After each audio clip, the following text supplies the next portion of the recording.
Iran has escalated both its military and diplomatic confrontation with the West. Tehran now claims it struck the source of a recent American attack, while simultaneously accusing the European Union of hypocrisy for condemning Iran's response. The latest developments come amid rising tensions between Washington and Tehran, following a series of strikes and counterstrikes across the Gulf region. According to Iran's Islamic Revolutionary Guard Corps, a telecommunications tower in Sirik, located in Hormozgan province, was targeted in a recent American attack. The IRGC says its aerospace force responded by striking the airbase from which the operation originated.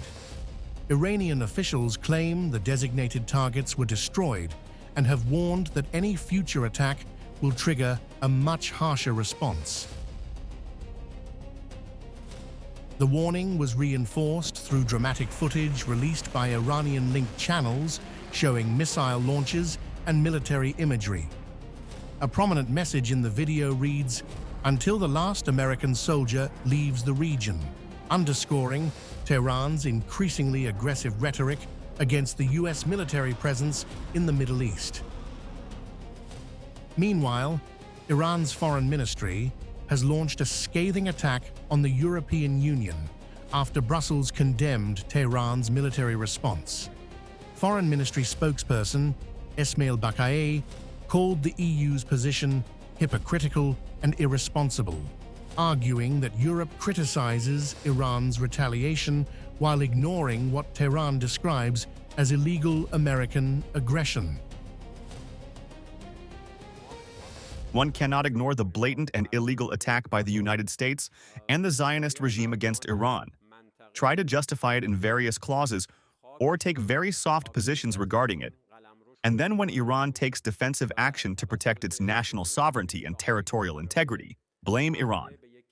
This approach contradicts both the European Union's slogans regarding the rule of law, respect for the sovereignty of countries, and respect for the principles and purposes of the United Nations Charter, and also shows that the European Union apparently does not intend to position itself as a powerful, responsible actor who respects international law. Iran insists its strikes were carried out under the right of legitimate self-defense and says facilities used for military attacks against Iran are lawful targets. Tehran has also argued that governments hosting bases used for attacks on Iran bear responsibility under international law.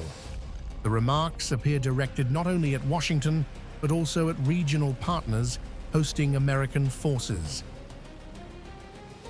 The United States rejects Iran's narrative, describing its recent operations as defensive actions taken in response to Iranian threats. Yet tensions continue to rise. CBS News reports that 7 Americans, including 4 service members, suffered minor injuries following an Iranian missile attack on a Kuwaiti airbase last week. As both sides claim self-defense and accuse the other of aggression, the confrontation is increasingly moving beyond the battlefield and into a wider diplomatic showdown involving Europe, the Gulf, and the future of America's military presence in the region.